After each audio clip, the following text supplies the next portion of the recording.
안녕하세요. 여러분 삶의 페이스메이커이자 달리면서 듣는 러닝 라디오 러너스 하이입니다. 오늘은 데일 카네기의 자기관리론이라는 책을 가지고 와봤습니다. 데일 카네기 하면 인간관계론이 가장 먼저 생각나시죠? 그도 그럴 것이 1936년 출판되어 전 세계적으로 6천만 부 이상이 팔려나갈 정도로 사람들에게 많은 사랑을 받은 스테디셀러입니다. 그런데 데일 카네기가 쓴 또 하나의 역작이 있습니다. 바로 자기관리론. 언뜻 한글 제목만 보면 외모나 능력을 발전시키는 소위 자기관리에 대한 책인 것 같지만 사실 이 책은 걱정을 관리하는 방법에 관한 책입니다. 우리가 하는 걱정거리의 40%는 절대 일어나지 않을 일, 30%는 이미 일어난 일, 22%는 아주 사소한 일, 4%는 우리가 바꿀 수 없는 일에 대한 것이고 결국 나머지 4%만이 우리가 대처할 수 있는 진짜 일들에 대한 것이라고 할 만큼 걱정이란 우리에게 불필요한 감정적인 문제들을 야기하기도 합니다. 게다가 우리의 도전과 성장을 막아서는 주범 중 하나죠. 이렇듯 걱정만 잘 관리되어도 훨씬 더 즐겁고 즐거운 삶을 살 수 있을 것 같은데요. 이제 곧 소개해드릴 자기관리론에서는 실제 인물과 사례를 통해 꽤 사실적이면서도 현실적으로 걱정을 관리하는 방법을 소개하고 있습니다. 걱정에서 해방되어 하루하루 나에게만 집중하는 러너들의 삶. 생각만 해도 행복하고 가슴이 뛰는데요. 자, 그럼 제가 소개해드리는 자기관리론과 함께 달려보시죠.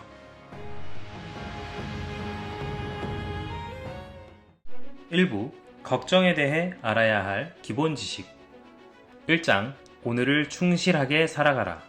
1871년 봄, 한 젊은이가 책을 읽다가 자신의 미래에 커다란 영향을 끼친 문장을 읽게 되었다. 몬트리올 종합병원 의대생이었던 그는 의사 자격 시험을 통과할 수 있을지, 앞으로 무엇을 하고 어디에서 경력을 쌓아야 할지, 어떻게 먹고 살 수 있을지를 걱정하고 있었다. 그런데 그때 읽은 한 문장이 그를 당대 가장 유명한 의사로 만들었다. 그가 세상을 떠난 뒤 그의 삶을 정리하고 기념하기 위해 출간된 2권의 전기는 무려 1466쪽에 달할 정도였다. 그의 이름은 윌리엄 오슬러 경이다. 그가 1871년에 읽었던 한 문장, 곧 평생을 걱정해서 자유롭게 살 수 있도록 만들어주었던 문장은 토머스 칼라일이 한 말이었다. 우리는 멀리 희미하게 보이는 것을 보려 하지 말고 눈앞에 분명히 놓여있는 것을 행해야 한다. 전쟁 중에 군 지휘관들은 내일을 계획한다. 하지만 걱정할 만한 여유는 없다. 미 해군 지휘관이었던 어네스트 킹 제독은 이렇게 말했다. 나는 최정예 병사들에게 최상의 장비를 지급했다. 그리고 가장 적절한 임무를 부여했다. 그것이 내가 할 수 있는 전부였다. 그는 계속해서 말했다. 가라앉은 배를 끄집어 올릴 수는 없다. 침몰하는 배를 구할 수도 없다. 어제의 문제를 안타까워하기보다는 내일의 문제를 생각하는 것이 시간을 지혜롭게 쓰는 방법이다. 게다가 부정적인 생각에 빠지면 몸이 배겨내지 못할 것이다. 비슷한 시기 유럽 어딘가에서 복무 중이었던 한 젊은이도 같은 교훈을 얻었다. 워낙 걱정이 심한 나머지 전쟁 피로증을 심하게 앓았다. 그는 당시의 상태를 이렇게 적었다. 1945년 4월 걱정이 태산이라 결국 병에 걸리고 말았다. 의사들은 경련성 횡행결장이라고 진단했는데 통증이 무척 심했다. 전쟁이 끝나지 않았더라면 아마도 몸이 다 망가졌을 것이다. 결국 나는 육군병원에 입원했다. 그런데 그곳에서 만난 군의관의 한마디가 내 삶을 완전히 바꿔놓았다. 그는 내 몸을 샅샅이 살펴보고는 병의 원인이 마음에 있다고 진단했다. 테드, 자네 삶을 모래시계라고 생각해보게. 위쪽에 수많은 모래알은 가운데 잘록한 관을 통해서 천천히 고르게 떨어진다네. 그 좁은 관으로 더 많은 모래알을 통과시키려 한다면 결국 모래시계를 망가뜨리고 말겠지. 자네나 나, 그리고 사람들 모두가 바로 이 모래시계와 같다네. 아침에 일어나면 해야 할 일이 수없이 많아. 우리는 그 일을 그날 다 해치워야 한다고 생각하지. 하지만 해야 할 일을 모래알이 좁은 관을 통과하는 것처럼 한 번에 하나씩 천천히 고르게 처리하지 않으면 우리의 육체나 정신은 망가지기 마련이야. 잊지 못할 그날 이후로 나는 군의관에게 배운 인생관을 실천에 옮겨왔다. 한 번에 모래알 하나, 한 번에 하나의 일. 그의 조언은 전쟁을 치르는 동안 나를 육체적으로나 정신적으로 지탱해 주었다. 직장에서 지금처럼 자리를 잡을 수 있었던 것도 다 그의 조언 덕분이다. 일을 하면서 전쟁 때와 똑같은 문제를 마주한다. 한 번에 많은 일을 처리해야 하고 시간은 터무니없이 부족하다. 재고는 바닥을 보이는데 새로운 물건을 관리해야 하고 재고 정리 방식도 달라지고 주소도 바뀌었으며 지점을 열거나 폐쇄하는 등 신경 쓸 일도 많다. 이런 상황에서 긴장하고 초조해하는 대신 군의관의 조언을 떠올린다. 한 번에 모래알 하나, 한 번에 하나의 일을 말이다. 이 말을 되뇌면서 효율적으로 맡은 일을 해냈고 전쟁터에서 나를 거의 망가뜨릴 뻔한 당혹스럽고 혼란스러운 감정을 다시 겪지 않게 되었다. 우리는 두 영겁의 시간이 만나는 바로 그 순간에 서 있다. 하나는 영원히 지속되며 쌓여만 가는 과거요. 다른 하나는 기록된 시간 바로 다음을 계속해서 맞물려 이어지는 미래다. 우리는 이 둘 중 어느 곳에서도 살 수 없다. 찰나의 시간도 불가능하다. 하지만 그렇게 하려고 애쓰면서 몸과 마음을 망가뜨리고 있다. 앞으로는 우리가 살 수 있는 유일한 시간을 사는데 만족하기로 하자. 그 시간은 지금부터 잠들 때까지다. 로버트 루이스 스티븐스는 이렇게 말했다. 아무리 무거운 짐을 진 사람이라고 하더라도 밤이 오기 전까지라면 견딜 수 있다.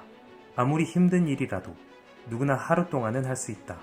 모든 사람은 해가 질 때까지 다정한 태도로 인내하며 사랑하며 순수하게 살 수 있다. 우리의 삶에서 의미 있는 부분은 그게 전부다. 스티븐 리콕은 이렇게 말했다. 우리의 보잘것없는 인생이란 얼마나 희한한가. 아이들은 내가 더 크면 이라고 말한다. 하지만 이 말에 무슨 의미가 있겠는가. 지금보다 자란 다음에는 내가 어른이 되면 이라고 말한다. 어른이 되고 나서는 결혼을 하면으로, 결혼한 다음에는 은퇴하면으로 생각이 바뀐다. 그리고 은퇴할 때가 되어서야 비로소 자신이 지나쳐온 풍경을 되돌아본다. 차가운 바람만이 풍경을 휘감고 지나간다. 그는 모든 것을 놓치고 모든 것을 잃었다.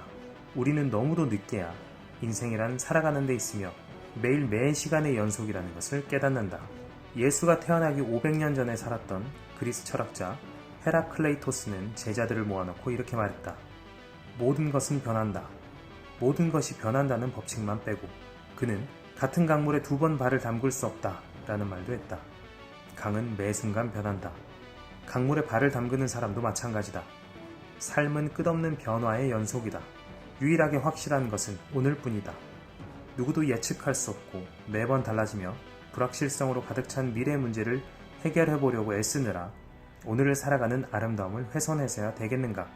따라서 걱정에 대해 알아야 할 첫 번째 사항은 다음과 같다. 걱정에 대해 알아야 할 기본 지식 하나, 과거와 미래를 철문으로 닫아버리고 오늘이라는 공간에서 살아가라. 2장, 걱정을 해결해줄 마법의 공식. 이 책을 더 읽지 않고도 지금 당장 걱정스러운 상황을 확실하게 해결해줄 방법을 알고 싶은가? 그렇다면 냉방산업의 개척자요 세계적인 기업인 캐리어사의 대표 윌리스 캐리어가 창안한 방법을 소개하겠다. 내가 이제껏 들어온 걱정 해소법 중에서 단연 최고라고 할 수 있다. 나는 뉴욕 엔지니어스 클럽에서 그와 함께 점심을 먹으며 직접 이야기를 들었다. 젊을 때 저는 뉴욕의 버펄로 포지 컴퍼니에서 일했습니다. 한 번은 미주리주 크리스탈에 위치한 피츠버그 플레이트 글라스 컴퍼니의 한 공장에 공기 정화 장치를 설치하는 업무가 주어졌지요. 자산 가치가 몇백만 달러에 달하는 공장이었습니다. 우리가 설치하려는 장치는 공기의 불순물을 제거해서 연소 중 엔진의 손상을 막아주는 것인데 당시로서는 새로운 기법이었습니다. 전에 딱 한 번 완전히 다른 환경에서 시도해봤을 뿐이었죠. 그런데 막상 일을 하다 보니 예기치 못한 문제들이 튀어나왔습니다. 장치가 그럭저럭 작동은 했지만 우리가 보장했던 수준에는 미치지 못했던 것입니다. 저는 마치 머리를 두들겨 맞은 것처럼 충격을 받았습니다. 속이 뒤집어지는 느낌이었고 한동안 잠도 제대로 못 잤죠. 하지만 상식적으로 따져보면 걱정은 문제 해결에 아무런 도움을 주지 못했습니다. 그래서 걱정을 멈추고 문제를 해결할 방법을 찾아보았습니다. 놀랍게도 효과가 있었어요. 이후로 저는 30년 넘게 그 방법을 애용하고 있습니다. 총 3단계로 이루어졌는데 아주 간단해서 누구라도 실천할 수 있죠. 1단계, 두려움 없이 있는 그대로 현 상황을 분석하고 이번 실패가 낳을 수 있는 최악의 결과를 생각해 보았습니다. 제가 감옥에 갈 일도 아니었고 저를 죽이겠다고 협박할 사람도 없었어요. 다만 직장을 잃을 수는 있었습니다. 고용주가 장비를 철거해야 하고 이미 투자한 2만 달러를 날려버릴 가능성도 있었죠. 2단계, 일어날 수 있는 최악의 상황을 가정해 본 후 어쩔 수 없다면 받아들이기로 했습니다. 저는 이렇게 되뇌었습니다. 이번 실패는 내 경력에 흠집을 낼 거야. 일자리를 잃을 수도 있어. 하지만 다른 일을 구할 수 있잖아. 물론 조건은 지금보다 나빠질 수 있겠지만 고용주 입장에서도 새로운 기술을 실험했다고 치고 2만 달러 정도의 손실은 감수할 수 있을 거야. 일어날 수 있는 최악의 상황을 예상하고 어쩔 수 없다면 받아들이기로 결단하자 정말 놀라운 일이 일어났습니다. 순식간에 마음이 편해지면서 한동안 경험하지 못했던 평화가 찾아왔습니다. 3단계. 그때부터 이미 마음속으로 받아들인 최악의 상황을 개선해보고자 침착하게 시간과 노력을 기울였습니다. 어떻게 하면 2만 달러에 달하는 손실을 줄일 수 있을지 고민했고 몇 번의 실험을 거쳐 장비에 5천 달러를 더 투자하면 문제를 해결할 수 있다는 사실을 발견했습니다. 그렇게 우리는 2만 달러를 잃는 대신 1만 5천 달러를 벌었습니다. 계속 걱정이나 하고 있었다면 거둘 수 없었던 수익입니다. 걱정의 가장 나쁜 속성은 집중력을 파괴한다는 것입니다. 걱정을 하면 마음이 오만 곳을 헤매고 다니느라 결단력을 잃어버리고 맙니다. 하지만 억지로라도 최악에 직면하고 마음속으로 받아들이면 막연한 상상은 사라지기 시작하고 문제에 집중하게 하는 기반이 생겨납니다. 비록 오래전에 일어났던 일이지만 효과가 참 좋아서 이후로도 줄곧 그 방법을 사용하고 있습니다. 이제는 삶에서 걱정을 찾아보기 힘듭니다. 심리학적으로 보았을 때 윌리스 캐리어가 사용한 마법의 공식이 그토록 탁월하고 실용적인 이유는 무엇일까? 걱정이 짙은 안개처럼 우리 눈을 가려 아무것도 보지 못하게 만드는 상황에서 우리를 끄집어내기 때문이다. 그가 쓴 방법은 대지를 단단히 딛고 서게 하며 자신이 처한 상황을 직시하게 만든다. 상황과 기반을 모른다면 제대로 생각하는 일은 불가능하지 않겠는가? 그렇다. 심리적으로 볼 때 최악을 받아들이면 새로운 에너지가 솟구친다. 최악을 받아들이면 더 이상 잃을 것이 없다. 그러면 얻을 수 있는 것만 남는다. 윌리스 캐리어의 말을 더 들어보자. 최악의 상황을 직면하니 당장 마음이 편해지고 며칠 동안 느끼지 못했던 평안이 찾아왔습니다. 그때부터 저는 생각이라는 걸 할 수 있게 되었습니다. 납득할 만하지 않은가? 그럼에도 많은 사람이 분노의 소용돌이 속에서 스스로 삶을 망가뜨린다. 이들은 최악의 상황을 받아들이려 하지 않고 최악을 상정한 다음 이를 개선하려 들지 않으며 난파선의 잔해에서 인양할 수 있는 것들을 건져보려는 시도조차 하지 않는다. 자신의 삶을 회복해보려고 애쓰는 대신 억울함에 가득 차서 최악의 경험과 격렬한 싸움에 몰두한다. 결국은 아무런 행동도 하지 않은 채 생각이 고착된 우울증의 희생자가 된다. 걱정에 대해 알아야 할 기본 지식 2. 첫 번째, 일어날 수 있는 최악의 상황이 무엇인지 자문하라. 두 번째, 어쩔 수 없는 일이라면 받아들일 준비를 하라. 세 번째, 침착하게 최악의 상황을 개선하기 위해 노력하라. 3장, 걱정이 삶에 미치는 영향. 몇 년 전 나는 산타페 철도 회사의 의료 책임자인 OF 고버 박사와 함께 자동차로 텍사스주와 뉴멕시코주를 돌아보며 휴가를 보냈다. 그는 걱정이 미치는 영향을 이렇게 설명했다. 병원을 찾는 환자의 70%는 두려움과 걱정만 없어도 병이 나을 사람들입니다. 그들이 가상의 병을 앓는다고 말하는 게 아닙니다. 욱신거리는 치통 등은 실제로 많은 사람이 앓고 있으며 치통보다 100배 더 심각한 증세도 있습니다. 제가 말하는 병은 신경성 소화불량, 몇몇 종류의 위궤양, 심장병, 불면증, 특정한 두통과 마비 증상입니다. 이는 실제로 사람들이 앓고 있는 병입니다. 저도 12년이나 위궤양을 앓았으니까 알 만큼은 알죠. 두려움은 걱정을 낳습니다. 걱정은 사람을 긴장시키고 초조하게 해서 신경에 영향을 미치며 위액을 비정상적으로 분비하게 만들어 궤양을 일으키곤 합니다. 신경성 위질환의 저자인 조셉 몬테규 박사도 같은 말을 했다. 위궤양은 당신이 먹는 것 때문에 생기지 않는다. 당신을 갉아먹고 있는 것이 위궤양을 낳는다. 최근 나는 메이오 클리닉의 헤럴드 하베인 박사와 편지를 주고받았다. 그는 전미 산업보건의 협회 정기총회에서 평균 연령 44.3세의 기업체 임원 176명을 대상으로 연구한 결과를 발표했다. 그에 따르면 임원 중 3분의 1 이상은 초긴장 상태 삶이 유발하는 3대 질환, 즉 심장병, 소화기관 궤양, 고혈압 중 하나를 앓고 있었다. 기업체 임원 셋 중 하나가 45세 전에 자신의 몸을 망가뜨리고 있다는 사실을 생각해보라. 이게 성공의 대가란 말인가? 심지어 이들은 자신이 성공했다고 여기지도 않는다. 위궤양과 심장병을 대가로 승진한 사람들을 성공한 인생이라 할 수 있을까? 온 세상을 얻고도 건강을 잃는다면 무슨 소용이 있겠는가? 그 유명한 메이오 형제는 자기들의 병원 병상 중 절반이 신경질환을 앓는 사람들로 채워져 있다고 말했다. 하지만 고성능 현미경으로 신경을 들여다보았을 때 그들 대부분은 전설적인 복서 잭 댐프시만큼이나 건강해 보였다고 한다. 이들의 신경 문제는 신경의 물리적 퇴화에서 비롯된 것이 아니라 자기 비하와 좌절감, 불안, 걱정, 두려움, 패배감, 절망 따위의 감정에서 비롯되었다. 플라톤은 의사들은 정신을 고치지 않고서도 육체를 고칠 수 있다고 착각한다. 하지만 정신과 육체는 하나다. 둘을 별개로 취급하면 안 된다. 라고 말한 바 있다. 정신질환은 왜 생기는 것일까?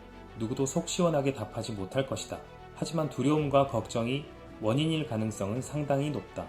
불안에 시달리는 사람은 현실의 무게를 감당하지 못한 채 모든 관계를 끊고 자신이 만든 가상의 세계로 도망친다. 그들은 이런 식으로 걱정이라는 문제를 해결한다. 오늘날 미국인의 사망 원인 중 1위는 심장질환이다.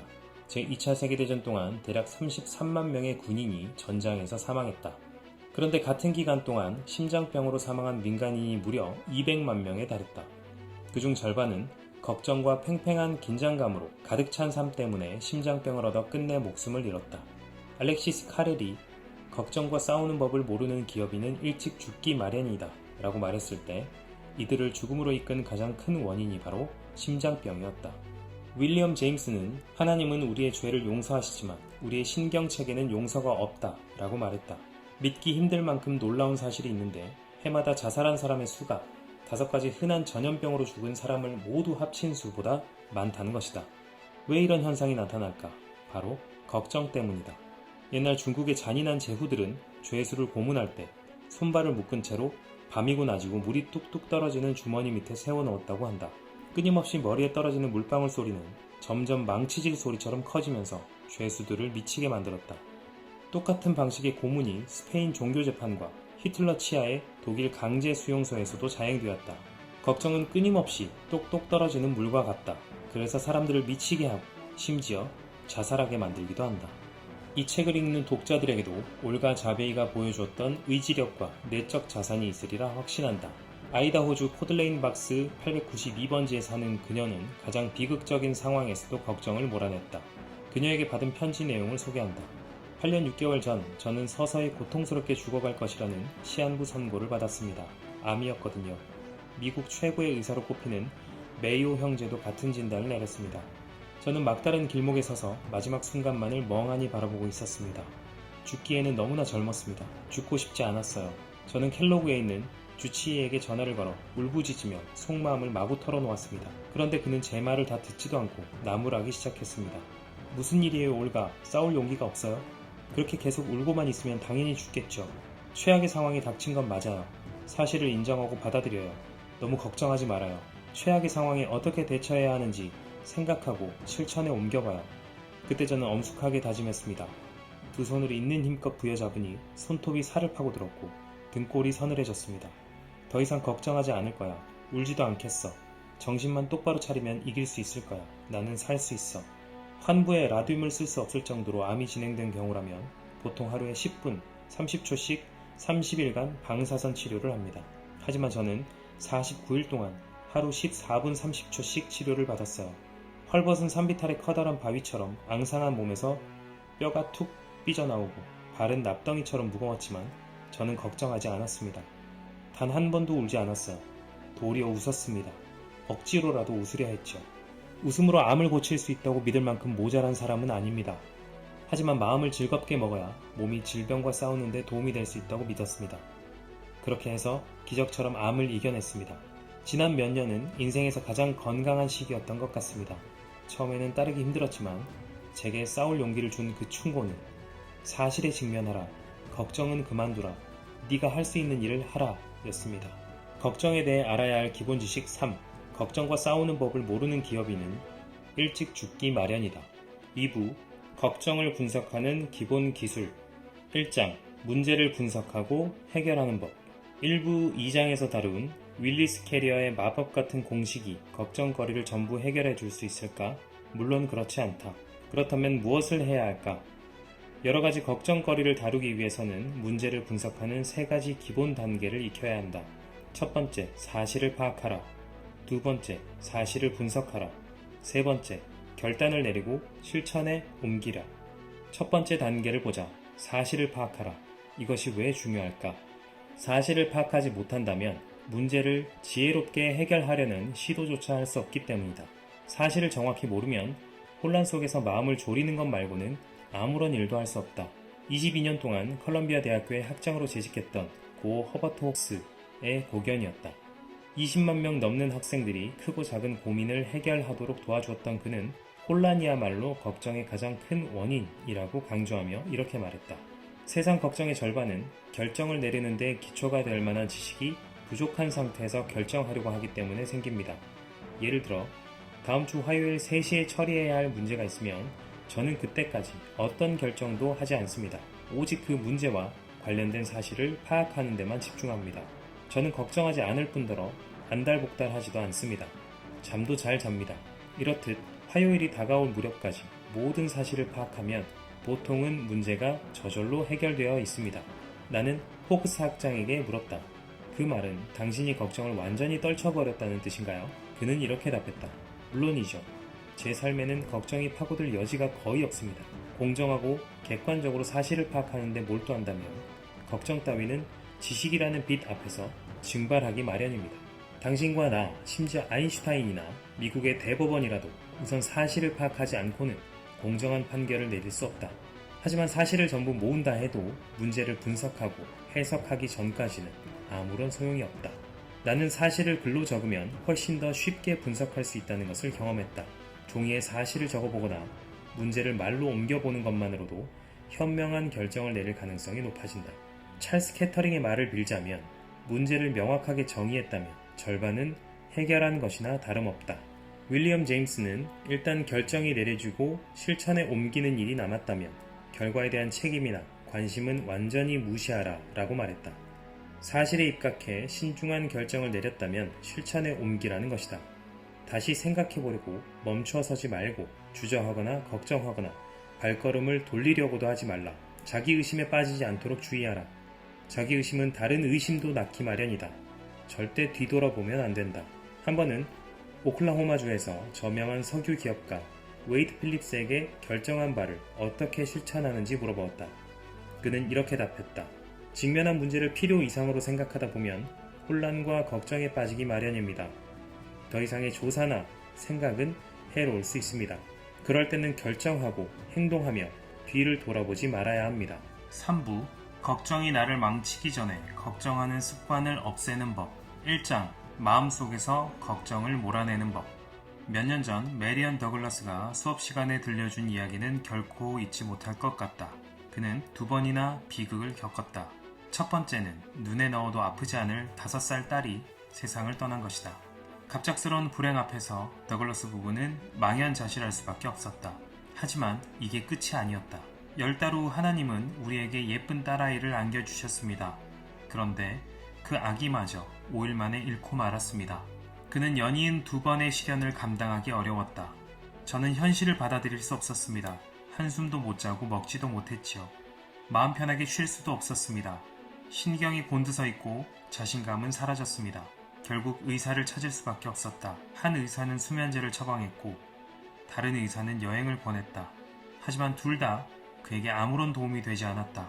다행히도 제게는 4살 배기 아들이 남아 있었습니다. 이 아이가 제 문제를 해결해 주었지요. 어느 날 오후 여느 때처럼 처연한 기분으로 앉아 있는데 아이가 제게 와서 말했습니다.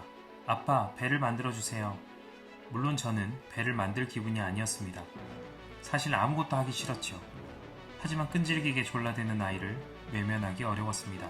장난감 배를 만드는데 3시간이 걸렸습니다. 그런데 배가 완성될 즈음 놀라운 사실을 깨달았습니다. 몇 달 만에 처음으로 마음의 안식과 평화를 맛본 것입니다. 이후 저는 무기력증에서 벗어났고 생각이라는 걸 하게 되었습니다. 이를 통해 저는 계획을 세우고 골똘히 생각해야만 하는 일에 집중하다 보면 걱정에 빠지기 어려워진다는 사실을 깨달았습니다. 제 경우는 배를 만들면서 모든 걱정을 떨쳐버릴 수 있었죠. 그래서 이제부터는 계속 바쁘게 살아가겠다고 결심했습니다.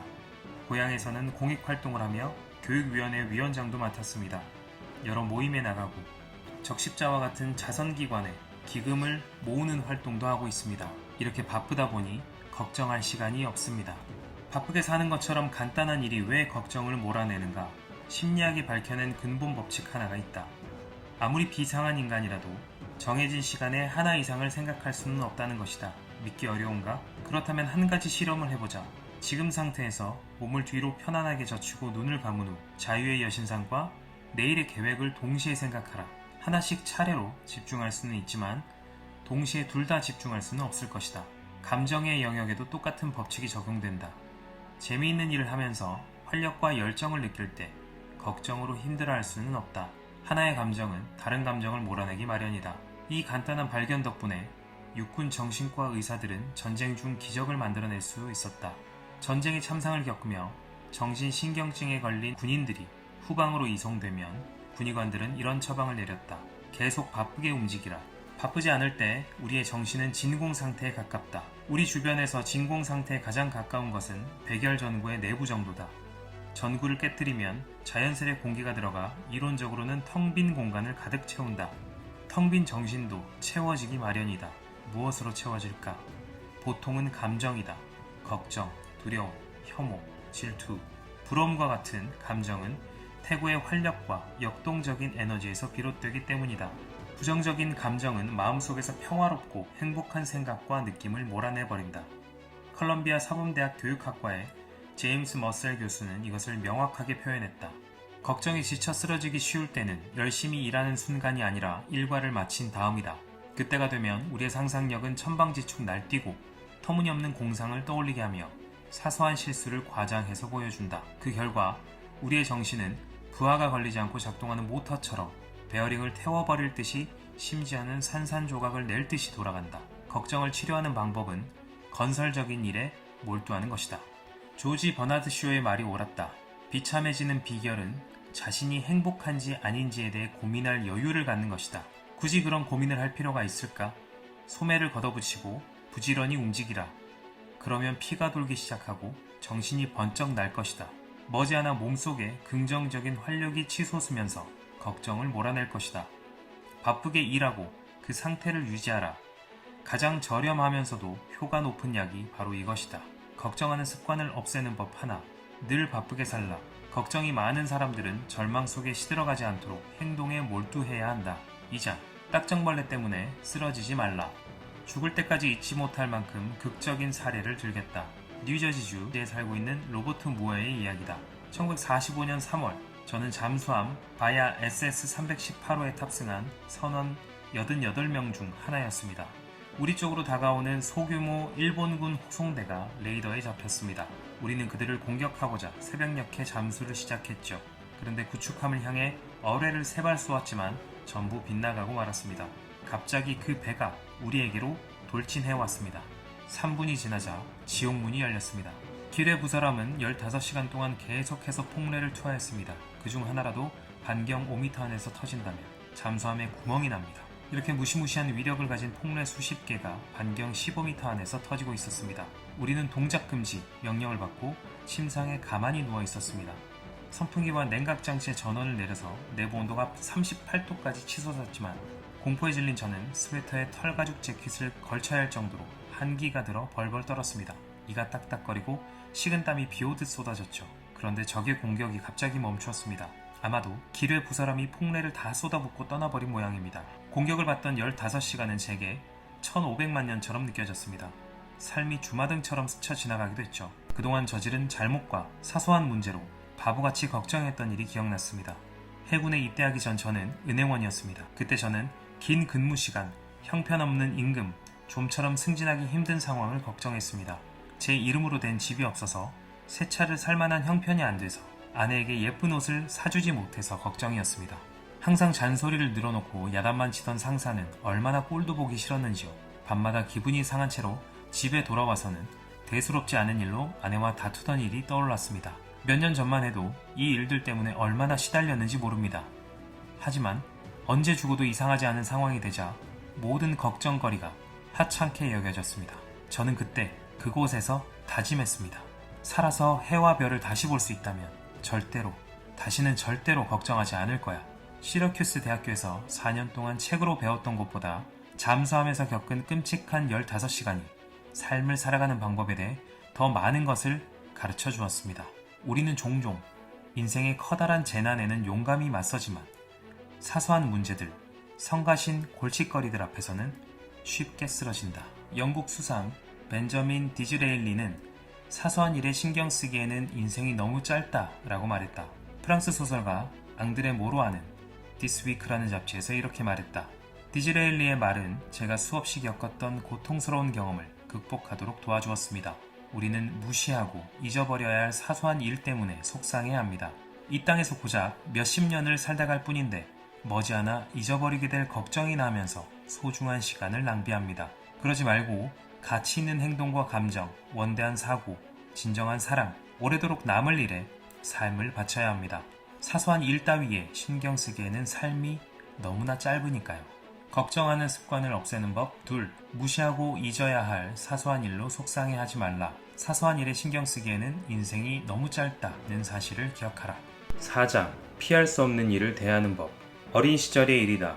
어느 날 미주리주 북서부의 낡고 버려진 헛간 다락에서 친구들과 놀고 있었다. 다락에서 내려오다가 창턱에 발을 딛고 뛰어내렸는데 왼손 집게 손가락에 낀 반지가 못에 걸리는 바람에 결국 손가락이 잘리고 말았다. 나는 너무너무 무서워서 비명을 질렀다. 틀림없이 죽을 거라고 생각했다.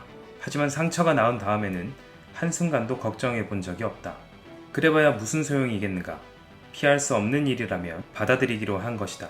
지금은 왼손에 손가락이 4개뿐이라는 사실을 까맣게 잊고 살아간다. 한 달에 한 번 정도 생각이 날까 말까다. 몇 년 전 뉴욕 중심가의 빌딩에서 화물 엘리베이터 사업을 하는 사람을 만난 적이 있다. 그의 왼팔은 손목 아래가 잘려나가고 없었다. 한쪽 손목이 없어서 힘들지 않느냐고 물었더니 그는 이렇게 말했다. 아니요, 전혀 개의치 않는걸요. 아직 결혼을 안 해서 그런지 바늘에 쉬를 깰 때 말고는 손이 하나뿐이라는 사실을 잊고 살아요. 어쩔 수 없는 상황에 처하면 우리는 놀라울 만큼 빠르게 적응하고 심지어 상황 자체를 잊어버린다. 가끔씩 네덜란드 암스테르담의 15세기 성당 유적에 새겨진 글귀가 떠오른다. 이미 그러니 어쩔 수 없다. 당신이나 나나 몇십 년을 사는 동안 이미 그런 불쾌한 상황을 수없이 마주하게 될 것이다. 그 상황을 불가피한 것으로 여기고 받아들여 적응하느냐, 아니면 반발하면서 인생을 망치고 결국 신경쇠약에 걸리느냐는 우리의 선택에 달렸다. 내가 좋아하는 철학자 윌리엄 제임스는 현명한 조언을 했다. 이미 그렇다는 사실을 기꺼이 받아들이라. 그런 태도야말로 모든 불행을 극복하는 첫걸음이다. 이 책을 쓰면서 미국의 유명한 기업가를 수도 없이 인터뷰했다. 내가 놀랐던 것은 이들 중 정말 많은 사람이 불가피한 일은 그저 받아들일 따름이며 걱정과는 동떨어진 삶을 살아간다는 사실이다. 그렇지 않았다면 이들은 과도한 스트레스로 벌써 쓰러졌을 것이다. 이 말을 뒷받침해줄 몇 가지 사례가 있다. 전국적인 체인망을 가진 페니스토어의 설립자 J.C. 페니가 한 말이다. 전 재산을 잃어도 걱정하지 않을 겁니다. 걱정해봐야 얻을 게 없다는 것을 알기 때문이죠. 그저 최선을 다할 뿐 결과는 신에게 맡깁니다. 포드 자동차를 세운 헨리 포드도 비슷한 이야기를 했다. 제가 처리할 수 없는 일이라면 일이 저절로 굴러가도록 내버려 둡니다. 크라이슬러 사장이었던 케이티 켈러에게 걱정을 하지 않는 방법을 묻자 그는 이렇게 답했다. 힘든 일이 닥쳤을 때 제가 할 수 있는 일이 있으면 그 일을 합니다. 할 수 없는 일은 그냥 잊어버리죠. 저는 미래를 걱정하지 않아요. 앞으로 어떤 일이 벌어질지 예측할 수 있는 사람은 없기 때문입니다. 미래에 영향을 미치는 동력은 수없이 많아요. 그 누구도 이런 동력을 어떻게 끌어내는지 알 수 없고 예측도 하지 못합니다. 그런데 왜 쓸데없는 걱정을 합니까? 켈러는 철학자가 아니라 뛰어난 사업가다. 하지만 그의 철학은 에픽테토스가 1900년 전 로마인들에게 가르쳤던 것과 같다. 에픽테토스는 이렇게 말했다. 행복으로 가는 길은 오직 하나밖에 없습니다. 우리의 의지를 넘어서는 일은 걱정하지 않는 것이지요. 걱정하는 습관을 없애는 법. 피할 수 없는 일이라면 받아들이라. 6장. 톱밥을 다시 켜지 말라. 알렌 손더스는 위생학 교사였던 브랜드와인이 인생에서 가장 소중한 교훈을 가르쳐 주었다고 말했다. 저는 10대 때부터 걱정이 많았어요. 실수를 저지르면 마음을 졸이고 안절부절 못했습니다. 시험지를 제출한 뒤에는 낙제를 하지는 않을까 걱정하느라 잠을 설치곤 했죠. 내가 한 일을 돌이켜보면서 그렇게 하지 말고 이렇게 했더라면 좋았을 텐데 하면 자책하고 했던 말들을 떠올리면서 이렇게 말하는 편이 낫지 않았을까 하며 후회했습니다. 어느 날 아침 우리 반은 수업을 듣기 위해 과학 실험실로 갔습니다. 브랜드와인 선생님은 책상 모서리에 우유병 하나를 세워두셨습니다. 우유가 위생학 수업과 무슨 관계가 있는지 궁금했죠. 그런데 갑자기 선생님이 자리에서 벌떡 일어나 우유병을 싱크대에 던져 깨트린 다음 이렇게 소리치시는 겁니다. 엎질러진 우유 때문에 울지 마라. 선생님은 우리를 싱크대 주변으로 불렀습니다. 잘 봐둬라. 너희들이 이 교훈을 평생 기억하길 바란다. 우유는 이미 없어졌어. 보다시피 하수구로 흘러가 버렸지. 아무리 난리법석을 떨어봤자 한 방울도 돌아오지 않아. 조금만 더 주의하고 조심했더라면 우유를 이렇게 쏟지 않았을 수도 있겠지. 하지만 이미 늦었어. 우리가 할 수 있는 일이라고는 어쩔 수 없는 손실로 여기고 잊어버린 후 자기가 할 일을 계속하는 것뿐이야. 그 간단한 시련은 입체 기하학이나 라틴어가 가물가물해진 뒤에도 머릿속에 또렷이 남아있습니다. 고등학교 4년 동안 배웠던 모든 것을 통틀어 가장 유용하고 실용적인 교훈을 얻었죠. 할 수만 있다면 우유를 엎지르지 말아야 하지만 이미 엎질러 하수구로 흘러갔다면 아예 잊어버리라. 나는 오랜 진리를 새롭고 선명하게 말하는 재능을 가진 사람들을 존경한다. 고 프레드 플러시아드가 그중 하나다. 그가 필라델피아 불러틴이라는 잡지의 편집장으로 일할 때 대학 졸업반 대상의 강연에서 이렇게 물은 적이 있다. 여러분 중 톱으로 나무를 켜본 사람은 손을 들어보세요. 대부분이 손을 들었다. 그는 다시 물었다. 그러면 톱밥을 켜본 사람은 있나요? 아무도 손을 들지 않았다. 쉐드는 이렇게 말했다. 물론 톱밥을 톱으로 켤 수는 없지요. 이미 톱질은 끝났으니까요. 과거도 마찬가지입니다. 이미 지나고 끝나버린 일들을 걱정하는 것은 톱밥을 다시 켜려는 것이나 마찬가지입니다. 언젠가 싱싱교도소를 방문했을 때 죄수들이 교도소 밖에 보통 사람들처럼 행복하게 살아가는 모습을 보고 충격을 받았다. 당시 교도소장이던 루이스 로스에게 내가 받은 느낌을 전했더니 그는 이런 말을 해주었다. 범죄자들은 분노와 원한이 가득한 상태로 이곳에 오죠. 하지만 몇 달이 지나면 대부분은 불행한 과거를 잊고 안정을 찾습니다. 주어진 상황을 담담하게 받아들이면서 오히려 최대한 누리려고 하죠.